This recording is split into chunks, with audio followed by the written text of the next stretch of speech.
तर इथं बॅकड्रॉपसाठी नाही का इथे सगळी बघा किती सुंदर दिसते. 4-5 फोटो मस्त मस्त काढू. आता ती ताई आली, तिनं 2 वेळा आवाज दिला.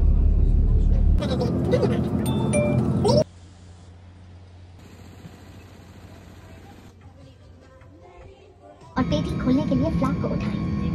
तर मित्रांनो नमस्कार सगळ्यांना आणि आजच्या आपल्या नवीन ब्लॉगमध्ये स्वागत आहे सगळ्यांचं. आत्ता जवळपास 6:30 वाजलेले आहेत संध्याकाळचे आणि आज आपला दिल्लीमधला शेवटचा दिवस हा संपत आलेला आहे. आता आपल्याला परतीच्या प्रवासाला सुरुवात आपली आज होणार आहे आणि त्यामध्ये थोडासा हल्ट आहे कारण ऑफिशियली आम्हाला आता पुण्याला जायचं आहे इथून आणि पुण्याचं जे काम आहे ते पुण्याचं काम उरकवून मग बहुतेक मंडेला रात्री वगैरे आम्ही नागपूरमध्ये पोहोचणार आहोत. आणि आत्ता इथली निघण्याची तयारी पूर्ण झाली आहे. पूर्ण हॉस्टेल इथलं खाली झालेलं आहे. फक्त आम्ही दोघंच जण इथे थांबलेलो आहोत. आम्ही पाठीमागे आता डोअर क्लोज करत आहे रूमचं. तुम्ही बघू शकता पूर्ण हा हॉस्टेल पूर्ण खाली आहे. आणि हे बघा आता बॅग्स वगैरे सर्व पॅक केलेल्या आहेत. डोअर लॉक या ठिकाणी करणं सुरू आहे. आणि आजच्या ब्लॉगमध्ये सरप्राईज आहे कारण आपण पुण्याला फ्लाईटनं जात आहोत आणि फ्लाईटनं आता इथून आपल्याला दिल्ली मेट्रोचा सफर करून टर्मिनल 1ला पोहोचायचं आहे आणि त्यानंतर मग आपल्याला फ्लाईटनं अहमदाबादला जायचं आहे. अहमदाबादवरून मग पुण्याला जायचं आहे. तर अख्खी रात्र आपली आज खराब होणार आहे. आणि ब्लॉगमधल्या ज्या काही गमती जमती आहेत एअरपोर्ट्स वगैरे किंवा प्लेनमधले काही जर असेल तर मी नक्कीच तुमच्यासोबत शेअर करणार आहे. ती इथं छोटीशी मेट्रो आपलं हे आहे काय म्हणता लिफ्ट आहे. त्या लिफ्टमध्ये आता बसलो आहे आम्ही. तर या ठिकाणी नाही का हे रिसेप्शन काउंटर आहे IIBAच्या हॉस्टेलचं.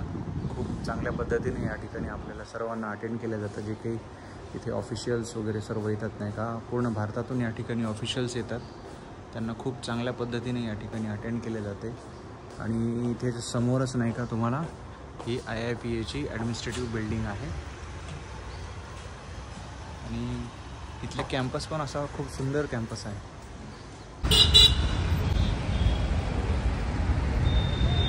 तर आत्ता आपण नाही का दिल्लीचं म्हणजे ITO मेट्रो स्टेशन आहे त्या ठिकाणी आपण आता पोहोचलेलो आहोत. तिथून तिकीट बुकिंग करायची आहे आणि मग आपल्याला पुढं निघायचं आहे. टर्मिनल 1ला डायरेक्ट मेट्रो जाते म्हणते पण आता एक्झॅक्टली आपल्याला माहीत नाही आहे पण बघूया आपण. तर हे बघा आता नाही का आम्ही 50 रुपीज आम्हाला तिकीट लागलेलं आहे.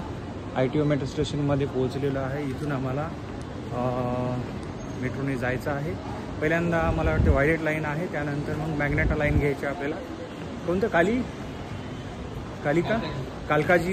कालकाजी मंदिर स्टेशन आहे. तिथून आपल्याला दुसरी मेट्रो घ्यायची आहे मग डायरेक्ट आपण टर्मिनल 1ला पोहोचणार आहे. आणि इथं आल्यानंतर नाही का सामान खूप आहे आपल्याकडं तर मग आपण लिफ्टचा उपयोग करूया म्हणले. तर आता बघा आता मेट्रो येतच आहे. मी तुम्हाला दाखवतो म्हणजे आपल्याला पुढं जायचं आहे. कालकाजी मंदिरला आपल्याला उतरायचं. तिथून जवळपास 11वं स्टेशन आहे ते. आणि मेट्रो आलेली आहे. तर मित्रांनो जवळपास नाही का एक तासापेक्षा जास्त वेळ लागला आम्हाला टर्मिनल 1चं जे मेट्रो स्टेशन आहे तिथे पोहोचायला. आता इथे पोहोचलेलो आहोत आणि आता इथून नाही का आपल्याला टर्मिनल 1ला जायचं आहे. आणि मेट्रोचा प्रवासही चांगला होता. जवळपास 2 माणसासाठी आम्हाला फक्त 100 रुपीज लागलेले आहेत. त्यामुळे जर आपण टॅक्सी वगैरे जर बुक केली तर आपल्याला 345 इकडे हां इकडे तर म्हणजे कॅब वगैरे केली तर आपल्याला जवळपास 700-800 रुपये लागतात. तर ते आम्ही टाळलेलं आहे. तर मित्रांनो इथं बघा म्हणजे एलिव्हेटर इथं त्यांनी लावलेले असं म्हणजे पायऱ्यांसारखं एलिव्हेटर नाही आहे. म्हणजे एका जागेवर उभं टाका तुम्ही तुम्हाला तिथपर्यंत ते घेऊन जाणार आहे. मग आम्ही पण म्हणलं आता इथं आलोच आहे तर ह्या गोष्टीचा आपण असं म्हणजे आनंद घेतला पाहिजे. तर आता आम्ही असं एका जागेवर उभं टाकलं असं एकदम नाही का डुबू असं ते चाललं आहे. पण इथे नाही का या मेट्रो स्टेशनला पण असं मस्त एअरपोर्टचाच असा लुक दिलेला आहे. तर हे बघा डायरेक्ट नाही का मेट्रो एअरपोर्टमध्ये आम्हाला घेऊन आलेली आहे. तुम्ही बघू शकता वरच्या साईडला नाही का दिल्लीचं इंदिरा गांधी डोमेस्टिक एअरपोर्ट जे आहे टर्मिनल 1ला आपण या ठिकाणी पोहोचलेलो आहोत. हे बघा फक्त आणि फक्त 100 रुपयामध्ये आम्ही इथं पोहोचलेलो आहोत नाही का. टॅक्सीने आलो असतो तर 700-800 रुपये लागले असते. ॲटोनं आला असतो तर 300-400 रुपये लागले असते. तर आम्ही 100 रुपयात या ठिकाणी पोहोचलेलो आहोत. तर इथं बॅग ड्रॉपसाठी नाही का इथे सगळी लाईन लागलेली आहे. तर आम्ही पण आमच्या बॅग ड्रॉप्स करायला चालले जातो इकडेच. तर मित्रांनो नाही का आता आम्ही पूर्ण सिक्युरिटी चेकिंग वगैरे सर्व झालं. आणि सिक्युरिटी चेकिंगच्या वेळेस नाही का आम्हाला आपले महाराष्ट्राचेच एक CISFमधले एक ऑफिसर्स आम्हाला भेटले. आमची मराठी ऐकून त्यांनी पण आम्हाला थोडंसं मराठीमध्ये गाईड करायचा प्रयत्न केला. आणि सगळ्या गोष्टी ज्या इलेक्ट्रॉनिक्स असतात ते सगळं काढून ठेवावं लागतं.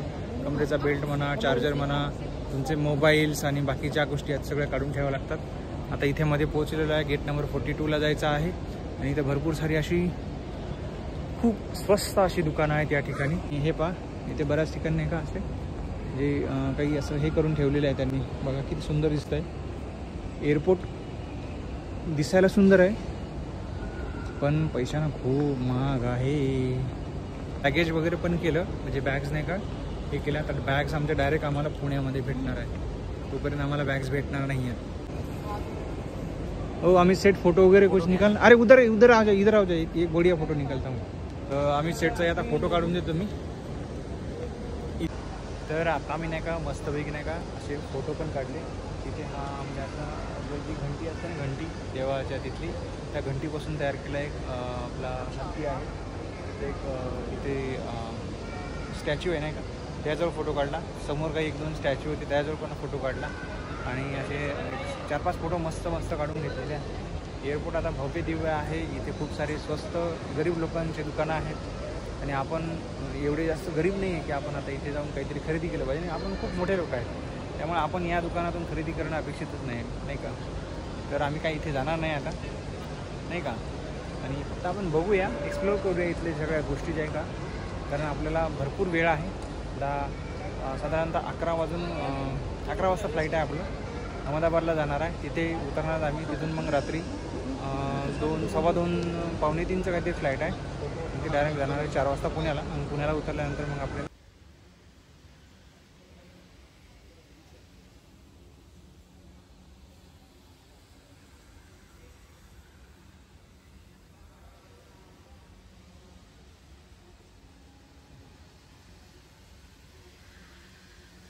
दुपट्टे दिसून राहिली.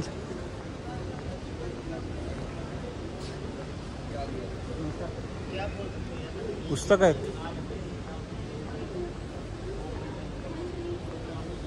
हे बघा इकडे नाही का लॉन्ज आहे. म्हणजे तुमच्या फ्लाईटला जर वेळ वगैरे लागेल असेल ना तर आपण इथे येऊन आराम करू शकतो. हे बरेच जण बघा पॅसेंजर्स कसे इथे आराम करतायत नाही का. पण यासाठी पण पैसे आपल्याला द्यावं लागते. फुकट काही नाही भेटत इथे असं आहे. इथं समोर गेल्यानंतर एक बार पण आहे बघा. बार पण आहे म्हणजे ज्याला बारमध्ये जाऊन बसायचं आहे ते बारमध्ये जाऊन बसा. ज्याला लॉन्जमध्ये जाऊन बसायचं ते लॉन्जमध्ये जाऊन बसा. पण पैसे खर्च करा. फुकट काही भेटणार नाही तुम्हाला. तर कसं झालं या साईडला नाही का सगळे गेट आहेत म्हणून सांगितलं. म्हणजे सूचना पण तशीच ठेवलेली आहे. ते काय आम्हाला कळालंच नाही की कोणत्या गेटनं कसं जायचं आहे. आम्ही समोर गेलो मग वर गेलो. वर गेलं काय की आपण लॉन्जमध्ये आलो. मग परत खाली आलो आणि आता परत अजून खाली चाललो. सूचना अशा वेगवेगळ्या लिहिलेल्या असतात त्यामुळे आपल्याला कळत नाही. त्या एलिव्हेटरनं खाली जायचं. हे बघा या एलिव्हेटरनं आता खाली जायचं आहे. 38 गेट नंबर 38 to 45 या साईडला आहे. म्हणजे आपल्या राईट हँड साईडला तिकडे जाय. तर आपलं गेट आलेलं आहे.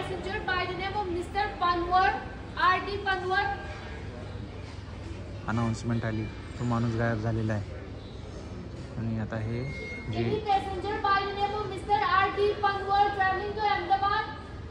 आता आपल्याला या 42 नंबरच्या गेटमधून जायचं आहे. आता ती ताई आली. तिनं 2 वेळा आवाज दिला. आता ती काही परत येणार नाही आणि त्या माणसाची फ्लाईट आता चुकणार आहे. बेकार काम असते इथं. वेळेवर येऊन बसायचं असते.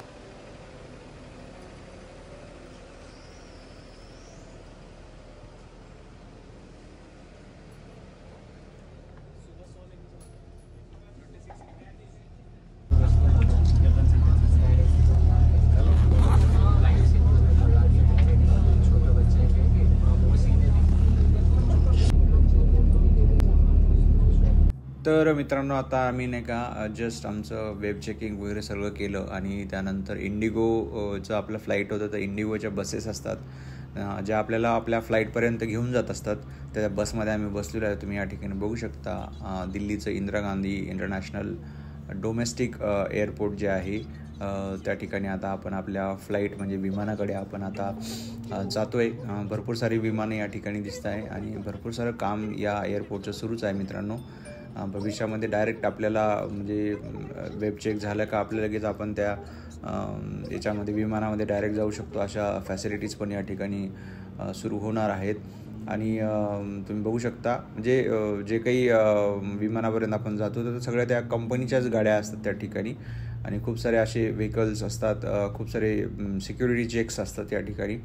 त्यामुळे एक 15-20 मिनटं आपल्याला या ठिकाणी आपल्याला थांबावं लागतं. आणि हे जे समोरचं विमान दिसतं आहे तर तेच आपलं विमान होतं. आता तुम्ही बघू शकता इथे विमानामध्ये वरती चढण्यासाठी कशा पद्धतीचे त्यांनी स्टेअर्स असलेल्या त्या गाड्या असतात त्या डायरेक्टच त्याच्यावरती अशा पायऱ्या लागलेल्या असतात. त्याच्यावरून आपल्याला वरती जायचं आहे. मी थोडंसं या ठिकाणी आपलं फोटो वगैरे काढण्यामध्ये जरा आणि बघण्यामध्ये जरा बिझी होतो कारण बऱ्याच वर्षानंतर आता विमान प्रवास करत होतो. अमित पण आता हाय करत होता सगळं आणि एन्जॉयबल सगळ्या गोष्टी होत्या. विमान प्रवास आता काही दिवसापूर्वीच नाही का तो एक अहमदाबादचा एक इन्सिडेंट झाला होता त्यामुळे थोडीशी कुठेतरी भीती होती. पण आणि योगायोगानं आम्हाला कसं आता अहमदाबादलाच जायचं होतं त्यामुळे ते एक टेन्शन होतंच या ठिकाणी. आणि तुम्ही बघू शकता आता या ठिकाणी जस्ट आपल्याला विमानात जायच्या आधी त्या ठिकाणी त्यांचे सिक्युरिटी ऑफिसर असतात ती जे आपल्याकडे आपलं बोर्डिंग पास असतात ते बोर्डिंग पास आणि आपले तिकीट्स या ठिकाणी ते चेक करतात आणि चेक केल्यानंतर मग आपल्याला मध्ये जाण्यासाठी आपल्याला ती परवानगी देतात. तर आता मी सुद्धा या स्टेअर्सवरती चढलेलो आहे आणि आता परत विमानामध्ये जाण्याचा या ठिकाणी आपला प्रवास सुरू झालेला आहे. फायनली नाही का बऱ्याच दिवसानंतर विमान प्रवास.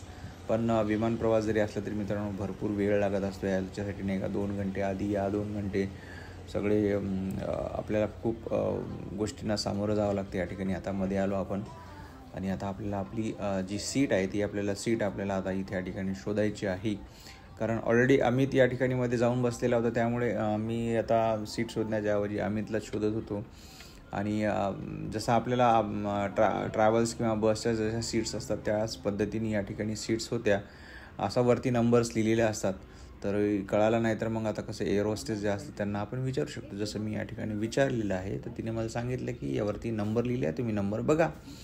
ओके म्हणलं. आता त्यानंतर मग आता मी हळूहळू पुढे जातो. या मॅडम काही समोर सरकत नाही आहेत तर हळूच करणं. आता अमितचं टी-शर्ट आपल्याला दिसलेलं आहे. हां इथे बरोबर. तर या ठिकाणी आपल्याला आता बसायचं आहे.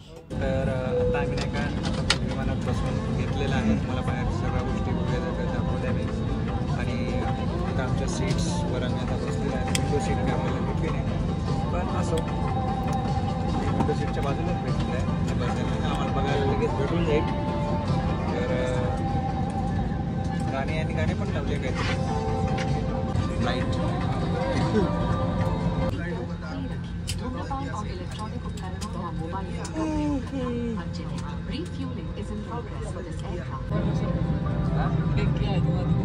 वही तो पता कर रहा हूँ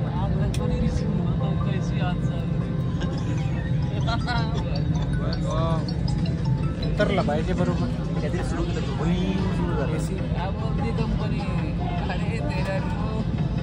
आपके सामने वाली कुर्सी की पॉकेट में उपलब्ध है. कुर्सी की पेटी इस तरह बांधी जाती है. कसने के लिए इस तरह फीते को खींचें और पेटी खोलने के लिए फ्लैप को उठाएं. उड़ान के दौरान कुर्सी की पेटी बांधे रखें. कैबिन में हवा का दबाव कम होने पर ऑक्सीजन मास्क आपकी कुर्सी के ऊपर लगे पैनल से अपने आप नीचे आ जाएंगे. आप अपनी कुर्सी पर बैठे रहें और ऑक्सीजन का प्रवाह शुरू करने के लिए ऐसे अपनी ओर खींचें और नाक और मुंह ढककर सांस लेते रहें. दूसरों की सहायता करने से पहले अपना मास्क सही तरीके से पहनें. इस विमान में 10 आपातकालीन द्वार हैं. 2 सामने, 2 बीच में, 2 पीछे और 4 विंग्स के ऊपर. फर्श पर लगी प्रकाशमान पट्टियां आपको निकटतम निकास तक पहुंचने में सहायता करेंगी. आपातकालीन स्थिति में इस विमान में स्लाइड या स्लाइड राफ्ट लगे हुए हैं. हमारे सुरक्षा निर्देश पत्र में इनका स्थान और उपयोग के निर्देश हैं. आप and 4 over the wings. The fluorescent strips along the floor will guide you to the closest exit. In case of an emergency landing, slides or slide rafts may be deployed.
मित्रांनो, आत्ता म्हणजे रात्रीचे 1 वाजलेले आहेत आणि आता जस्ट आम्ही अहमदाबादच्या एअरपोर्टवरती लँड झालेल्या सरदार वल्लभभाई पटेल जे आंतरराष्ट्रीय विमानतळ आहे इथे लँड झालेलं आहोत. आणि आता परत आपली जी कनेक्टिंग फ्लाईट आहे ती फ्लाईट आपल्याला जी कुठून निघणार आहे ती शोधायची आहे. तुम्ही बघू शकता एअरपोर्टचं लॉन्ज नाही का इथे जरा चौकशी करावं लागेल आपल्याला. आणि नाही का 1-2 विमान असं एक गचकन खाली जाऊ लागलं, एकदम वर जाऊ लागलं. त्याच्याने खूप मध्ये जरा भीती वाटल्यासारखंच वाटत होतं. आणि रनवेवरती काहीतरी प्रॉब्लेम झाला होता, त्यामुळे 15 मिनटं ते वरच फिरत बसलो अहमदाबादवर. त्यामुळे तिथं पण थोडंसं प्रॉब्लेम झाल्यासारखं वाटत होतं, पण इट्स ओके. व्यवस्थित आता इथं लँड झालं तर इथून परत दुसरं विमान आपल्याला पकडायचं आहे. बघू आपण काय करता येतं आपल्याला.